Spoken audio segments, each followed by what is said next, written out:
तो हेलो दोस्तों, आपका स्वागत है हमारे एक और नए वीडियो में। चैनल पे नए हो तो लाइक, शेयर एंड सब्सक्राइब जरूर से कर देना। तो दोस्तों, पिछले एपिसोड की बात हम नहीं बताएंगे, उसको जाके आप पिछले वीडियो में देख सकते हैं। आइए देखते हैं कि आज के एपिसोड में क्या होने वाला है। पहले मैं आपसे पूछूं, क्या यह चीज स्काई फायर है? जियोयान ने डिंग जियू की आंखों में गौर से देखा। उसका भाव गंभीर था। जब डिंग जियू ने जियोयान के हाथ में 5 रंगों वाली चमकदार लौ को देखा तो उसकी आंखों में भी एक चमक उठी। यह गिनती में नहीं आता। डिंग जियू ने अपना सिर झुकाया, एक पल के लिए सोचा और जियोयान को ऐसा जवाब दिया जिससे वह हंस भी नहीं सका और रो भी नहीं सका।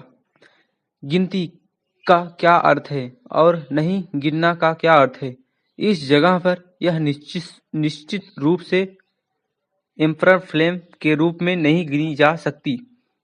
डिंग जियू ने अपनी आंखें घुमाई और ठंडी सांस ली। इस स्थान से आपका क्या तात्पर्य है? जियोयान का दिल हिल गया और उसके दिमाग में पहले से ही एक स्पष्ट जवाब था। यही है हर जगह। डिंग जियू ने अपना हाथ फैलाया और अति संयोक्तिपूर्ण इशारे किए। वास्तव में यह सुनकर जियोयान के होंठ हल्के से फड़क उठे। प्राचीन सम्राट तुसी द्वारा छोड़ी गई चीजें वास्तव में बाहरी दुनिया से आई थी। डिंग जियू ने जिस जगह का जिक्र किया था वह निसंदेह महान विश्व था। चूंकि इसे महान विश्व में हेमली फ्लेम नहीं माना जा सकता, इसलिए इसे शायद केवल बाहरी क्षेत्र में ही हेमली फ्लेम माना जा सकता है। यदि यह तुसी द्वारा अनुग्रहित हो जाए तो बाह्य आकाश में इसकी स्थिति संभवतः कम नहीं होगी। अब जब मैं इसके बारे में सोचता हूँ तो यह बहुत संभव है कि सम्राट तुसी बाहरी क्षेत्र में चले गए हैं, लेकिन वे इस ज्वाला को अपने साथ क्यों नहीं ले गए? तो क्या आपके अंकल कोई यहीं से हैं? होश में आकर जियोयान ने खुद को शांत रहने के लिए मजबूर किया। क्या तुम मूर्ख हो? अंकल कोई निश्चित रूप से मूर्ख हैं। डिंग जियू ने तिरस्कार से जियोयान की ओर देखा, फिर उसके हाथ में बहुरंगी चमकदार लौ को देखा और बिना किसी हिचकिचाहट के अपना हाथ बढ़ाया। मैंने बोलना समाप्त कर दिया है। अब मेरी बारी है। क्या बकवास है? मैंने तो अभी तक कुछ भी नहीं पूछा है। जियोयान ने भौहें सिकोड़ी और अपना हाथ वापस खींच लिया। तो जल्दी करो और पूछो, तुम बहुत परेशान करने वाले हो। डिंग जियू ने अपना गुस्सा दबाया और ठंडी सांस ली। इस ज्वाला का नाम क्या है? एक क्षण के सोचने के बाद जियोयान ने ध्यानपूर्वक अपने शब्दों पर विचार किया। मुझे बिल्कुल नहीं पता। डिंग जियू ने सीधे अपना सिर हिलाया, जिससे जियोयान चौंक गया। तो फिर तुम्हें इसकी क्या जरूरत है? विषय बदलते हुए जियोयान ने आगे कहा, मुझे नहीं पता, लेकिन मुझे एक अजीब सा एहसास हो रहा है कि मुझे यह चीज सचमुच पसंद है। डिंग जियू ने पलक झपकाई। उसका छोटा सा चेहरा गंभीर था और उसने कुछ ऐसा कहा जिससे जियोयान असहाय हो गया। मैं तुम्हें यह दे रहा हूँ। तुम्हें मुझे मास्टर डिंग के पास ले जाना होगा, जो तुम्हारे गॉडफादर भी हैं। एक क्षण रुकने के बाद जियोयान ने एक क्षण के लिए हिचकिचाते हुए कहा, यह और भी बेहतर होगा यदि मैं बाद में प्राचीन सम्राट से मिल सकूं। चिंता मत करो, मैं उन बदमाशों की तरह नहीं हूं मैं अपना वचन निभाता हूँ। डिंग जियू ने जल्दी से सिर हिलाया और उसे आश्वस्त करने के लिए उसकी छाती थपथपाई। डिंग जियू का आश्वासन पाके जियोयान ने बिना किसी हिचकिचाहट के रहस्यमयी लौ डिंग जियू को सौंप दी। डिंग जियू बहुत खुश हुआ और उसने उसे ध्यान से ले लिया। उसकी बड़ी बड़ी आंखें झपक रही थी और वह अपने हाथ में रंग बिरंगी चमकदार लौ को देख रहा था। वह खुशी से भर गया। यह ज्वाला की लौ प्राचीन सम्राट तुसी से ज्यादा जुड़ी हुई नहीं है, फिर भी कुछ हद तक जुड़ी हुई है। अगर इसे रखा जाता तो यह शायद भविष्य में किसी तरह प्राचीन सम्राट तुसी से मुलाकात हो पाती। हालांकि अभी के लिए यह चीज मेरे किसी काम की नहीं है। बेहतर होगा कि मैं एक उपकार करूं और डिंग जियू का इस्तेमाल डिंग चेंग युआन या प्राचीन सम्राट को श्रद्धांजलि देने के लिए करूं।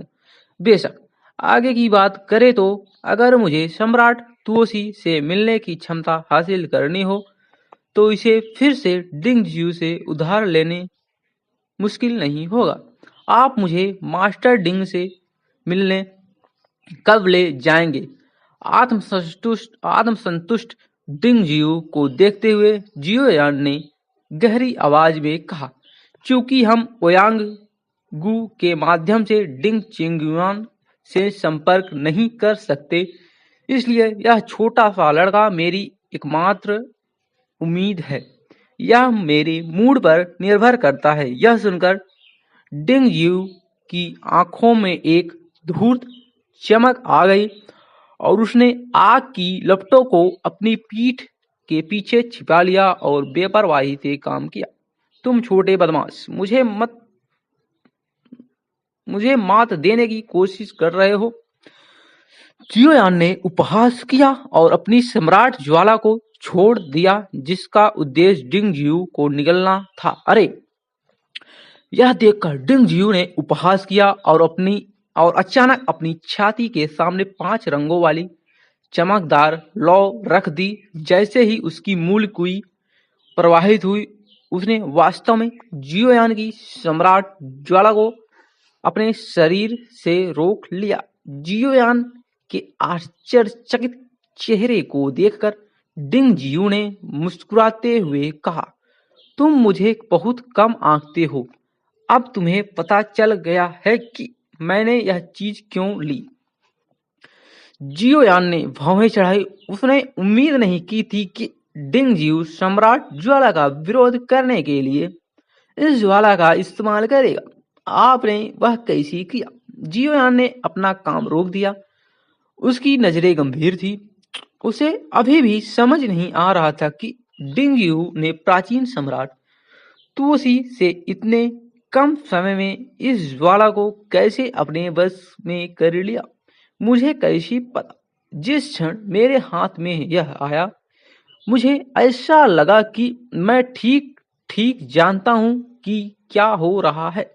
डिंग जियू उछल पड़ा और ओयांगू की अनमोल चीनी मिट्टी के बर्तन पर यूं ही गिर पड़ा। वह हंसा और बोला, पहले मैं खेलूंगा, फिर तुम्हें ढूंढूंगा। हालांकि तुमने मुझे परेशान कर दिया है, पर मैं अपनी बात का पक्का नहीं हूं। बोलने के बाद डिंग जियू ने अपने पैरों के नीचे चीनी मिट्टी के बर्तनों पर जोरदार पैर रखा और उसके हाथ में रंग बिरंगी चमकदार लपटें हवा में लहर उठी, जिससे हाल की छत चकनाचूर हो गई। डिंग जियू फिर आराम से चला गया। टकराना दरवाजा खुला हुआ था और ओयांग्यू लगभग ढहती हुई छत को देखते हुए अपने दांत पीसते हुए कहा, तुम कमीने, अगर तुम यहाँ फिर से आए तो मैं तुम्हें मार डालूंगा। तभी उसने उस खूबसूरत चीनी मिट्टी के बर्तन को देखा जो कुचला और चकनाचूर हो गया था और खुद को रोक ना सका और चीख पड़ा। उसके मुंह से खून लगभग निकल ही गया था। यह सम्राट द्वारा दिया गया एक खजाना था और डिंगजियू ने इसे एक ही कदम में कुचल दिया था। उस छोटे बदमाश ने तुम्हें क्या बताया? शांत होने के बाद ओयांग्यू ने जल्दी से जियोयान की ओर देखा। उसकी अभिव्यक्ति चिंतित थी। उन्होंने मेरे शरीर के भीतर कई सम्राट ज्वालाओं को पहचान लिया और यहाँ तक कि कहा जब अवसर आएगा तो वे मुझे मास्टर डिंग से मिलने ले जाएंगे। जियोयान ने धीरे से कहा, स्वाभाविक रूप से प्राचीन सम्राट की बात छोड़ दिया। डिंगजियू और प्राचीन सम्राट के बीच का रिश्ता बहुत पेचीदा था और प्राचीन सम्राट से मिलने से पहले इस मामले के बारे में किसी को बताना ही बेहतर था। बस इतना ही। ओयांग्यू ने शक से देखा। जियोयान और डिंगजियू इतने लंबे समय के साथ थे, वे सिर्फ इतना ही कैसे कर सकते थे? वह बच्चा बकवादी और चिकनी चुपड़ी बातें करने वाला है, उससे जानकारी प्राप्त करना आसान नहीं है। जियोयान ने कंधे उचकाए और ओयांग्यू की ओर देखते हुए कहा, अगर मुझे मास्टर डिंग से मिलने का मौका मिला तो मैं आपका भी जिक्र करूंगा और आपको बताऊंगा कि आप डिंगजियू के लिए कितने अच्छे हैं। अच्छी बात है। ओयांग्यू का चेहरा तमतमा गया। वह भी जियोयान से कुछ हासिल नहीं कर सका, इसलिए उसने अपनी आस्तीन लहराई और हार मान ली। अगर वह बच्चा भाग गया तो कौन जानता है कि वह आगे किस तरह की परेशानी पैदा करेगा। एक आह भरते हुए ओयांग्यू ने एक पल सोचा और कहा, कल मैं तुम्हें ग्रैंड मास्टर से मिलने ले जाऊंगा। अपनी कीमिया कला के कौशल से तुम उनका अनुग्रह प्राप्त करने में सक्षम होगे। एक उचित उपाधि होने से लुओकांग राजवंश में तुम्हारे लिए चीजें बहुत आसान हो जाएंगी। आपको हुई परेशानी के लिए धन्यवाद। जियोयान ने सिर हिलाया। वह सेंट्रल डोमेन से अपरिचित था, इसलिए फिलहाल वह यहीं बच सकता था। यह मास्टर डिंग से मिलने की जल्दी में नहीं था। इसके लिए जब से उसने हेवेली सॉवरेन क्षेत्र में प्रवेश किया है, तब से उसने अभी तक पूरी तरह से साधना नहीं की है। मून हेवनली फ्लेम द्वारा उसके शरीर में छोड़े गए दिव्य नियमों को अभी तक ध्यानपूर्वक नहीं समझा है। जब उसे जियोयान को ध्यानपूर्वक समझना होगा। जब ऐसा होगा तो उसकी शक्ति में अनिवार्य रूप से और वृद्धि होगी। अगले दिन ओयांग्यू के नेतृत्व में जियोयान बिना किसी बाधा के पहरेदारों की परतों को पार कर सीधे ग्रैंड मास्टर यूजी के निवास के सामने पहुंचा। सम्राट के अधीन सबसे शक्तिशाली मंत्री होने के नाते यूजी का निवास द्वितीय महल के भीतर सबसे भव्य हवेली थी। हवेली के चारों ओर मीलों तक मार्शल लॉ लागू था और बख्तरबंद सैनिक काली धारा की तरह गश्त करते थे। यहाँ तक कि ओयांगगू ने भी इन लोगों के सामने ज्यादा घमंड करने की हिम्मत नहीं की और आज्ञाकारी होकर जियोयान को यूजी के निवास की ओर ले गया। ग्रैंड मास्टर का निवास, जिसे एक हवेली कहा जाता है, वास्तव में बहुत बड़ा है, एक छोटा संप्रदाय जैसा भव्य और प्रभावशाली। प्रबंधक के नेतृत्व में दोनों प्रतीक्षा करने के लिए बगल वाले हॉल में पहुंचे। ओयांगगू के अनुसार यूजी का दर्जा इतना महान था कि जब भी वे आते वे उसे देख नहीं पाते। जियोयान निचले सिरे पर बैठा था। उसकी आत्मिक शक्ति उसकी भौहों के बीच से चुपचाप उमड़ रही थी, लगभग पूरे शाही गुरु निवास को घेरे हुए। हालांकि करीब से देखने पर कई जगहें ऐसी लग रही थी जो अवरोधों से सुरक्षित थी, जिन्हें उसकी प्राचीन आत्मा भी भेद नहीं पा रही थी। आसपास लापरवाही से मत देखो, वे सभी स्थान आत्मा की शक्ति को ढाल देने वाली संरचनाओं द्वारा सुरक्षित हैं। जियोयान की अभिव्यक्ति देखकर ओयांग गो ने अनुमान लगाया कि क्या हो रहा है और फुसफुसाया, क्या यह मास्टर डिंग की उत्कृष्ट कृति है? जियोयान ने अपनी अभिव्यक्ति बदले बिना अपनी आत्मा शक्ति वापस ले ली और धीरे से कहा, यह सही है। हालांकि सेंट्रल डोमेन में कई व्यूह रचनाएं करने वाले मास्टर हैं, लेकिन केवल डिंग चेंगुआन ही सही मायने में मास्टर की उपाधि के हकदार हैं। वह सभी प्रकार की व्यूह रचनाएं आसानी से संभाल सकते हैं। इस बिंदु पर ओयांगगु के चेहरे पर सम्मान का भाव प्रकट हुआ। मास्टर डिंग को संरचनाओं की गहरी और संपूर्ण समझ है। मध्य क्षेत्र में मास्टर डिंग की तुलना गोंग सुन यू से भी की जा सकती है। जियोयान ने हल्के से सिर हिलाया। उसकी आंखों में उत्साह की एक झलक उभर आई। गोंग सुन यू एक सर्वोच्च संत और सेंट्रल डोमेन के एल्केमिस्टों के नेता थे। डेंग चिंगुआन का गोंग सुन यू के बराबर होना निश्चित रूप से व्यर्थ नहीं था। शायद वह मैले इनकुई को सेलुओ कर अग्नि से अलग भी कर सकता था। सज्जनों, महागुरु आपसे अनुरोध करते हैं कि आप जिंगयांग पैलेस जाएं।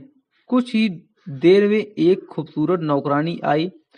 वह गरिमामयी और शिष्ट थी और उसका आकर्षण अनोखा था। ओयांग गु के अनुसार यह यूजी की एक उपपत्नी थी।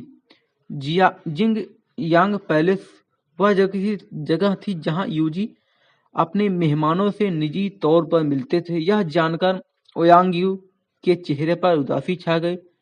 ऐसी जगह निजी मामलों पर बातचीत के लिए ज्यादा उपयुक्त होती है।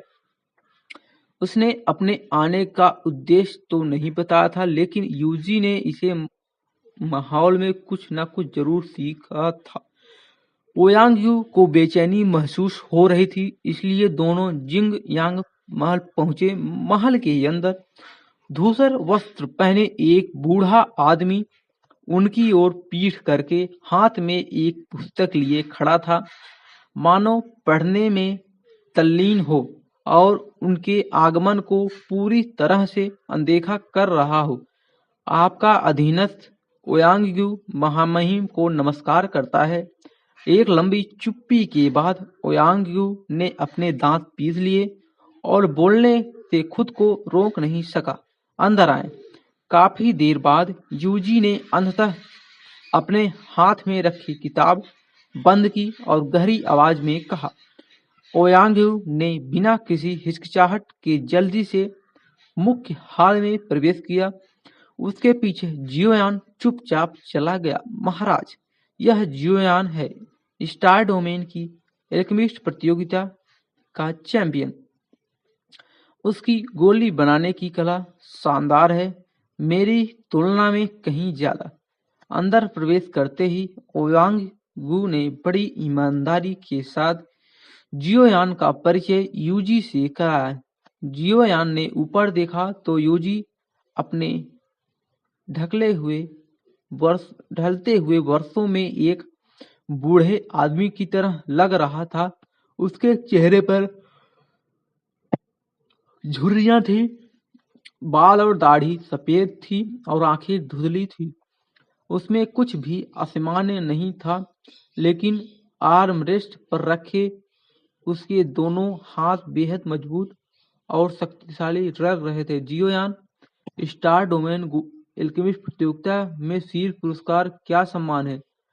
ओयांग ग्यू का परिचय सुनने के बाद यूजी ने अपने बगल में जियोयान की ओर देखा और मंद मंद मुस्कुराए।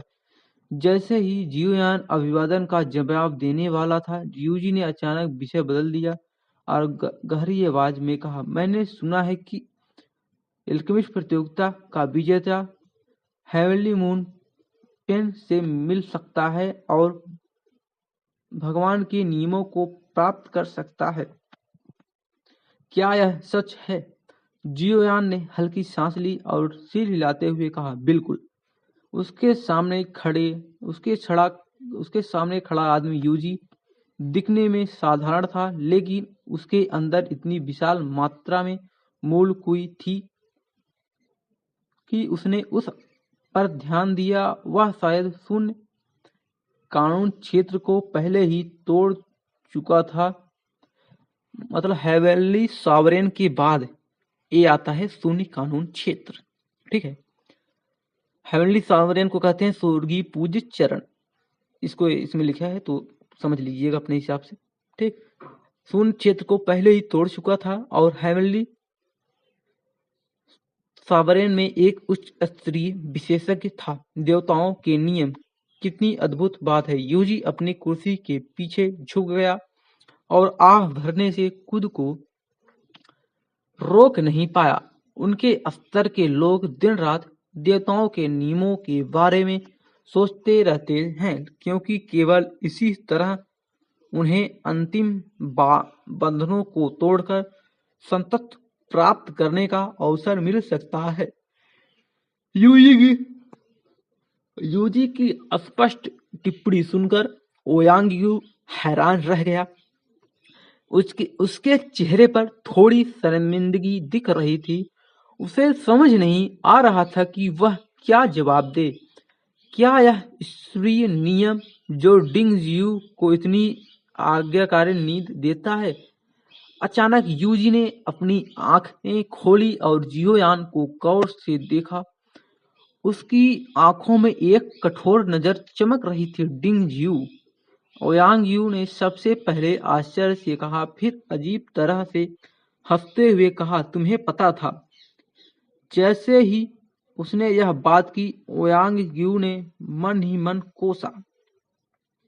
उसे यकीन हो गया कि यह वांग यांग ही था जिसने जानकारी लीक की थी, वह कमीना नहीं।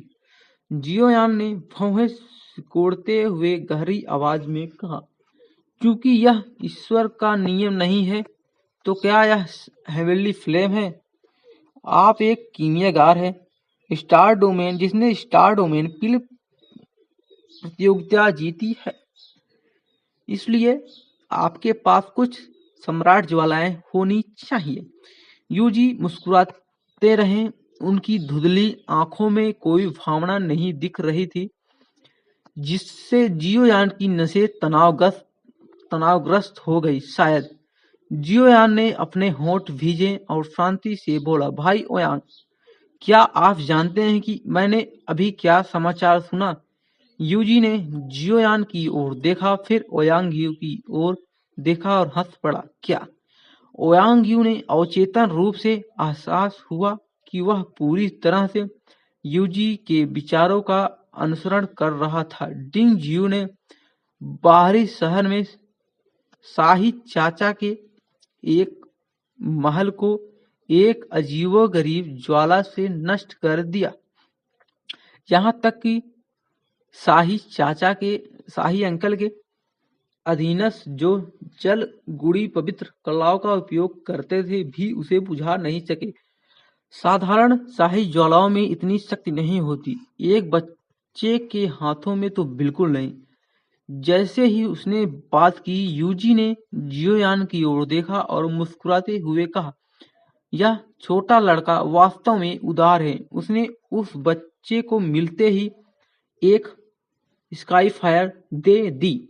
आप मेरी चापलूसी कर रहे हैं सीनियर। यह सुनकर जियोयान अचानक मुस्कुराया। वरिष्ठ के पास कई आंखें और कान हैं और वह अच्छी तरह से जानकार हैं। आपको पता होना चाहिए कि डिंगजियू क्यों सो गया। लॉर्ड ओयांग की हवेली में छोटे लड़के के जागने के बाद उसने स्वचालित रूप से सम्राट ज्वाला पर महारत हासिल कर ली। इसके अलावा यह मेरे सम्राट ज्वाला से पूरी तरह से अलग है। यूजी की नजरें थोड़ी तेज हो गई और उनकी उंगलियां हल्के से आर्मरेस्ट पर थपथपाने लगी। हाल में सिर्फ थपथपाने की आवाज सुनाई दे रही थी, जिससे एक छोटा सन्नाटा छा गया कि लोग भारी मन से सोचने लगे, वह छोटा सा लड़का तो बहुत उपद्रवी है, तुमने उसे कैसे भगाया? यूजी ने फिर से कहा। उनकी तीखी नजरें जीवयान पर घूम रही थी। बच्चे स्वाभाविक रूप से अच्छे होते हैं। जीवयान ने कंधे उचकाकर अप्रासंगिक उत्तर दिया। बयानबाजी। यूजी मंद मंद मुस्कुराया, अपनी सीट से उठे और बोले, चूंकि आपकी कीमियागार की कला उत्कृष्ट है, मैं भाई ओयांग आपकी पुरजोर सिफारिश करते हैं। अगर आप रुकने को तैयार हैं तो स्वाभाविक रूप से मैं आपके साथ कोई अन्याय नहीं करूंगा। हालांकि जनता का दिल जीतने के लिए हमें कुछ कृतघ्न लोगों को उनकी जगह का आश्वास भी कराना होगा। इससे पहले कि जीवयान कुछ बोल पाता, यूजी ने बाहर देखा और कहा, गहरी आवाज में कहा, वांग यांग। तो दोस्तों, आज के लिए बस इतना ही। वीडियो पसंद आया हो तो लाइक, शेयर एंड सब्सक्राइब जरूर से कर देना। ठीक है, मिलते हैं अगले एपिसोड में शाम को। आज के लिए बस इतना ही। धन्यवाद।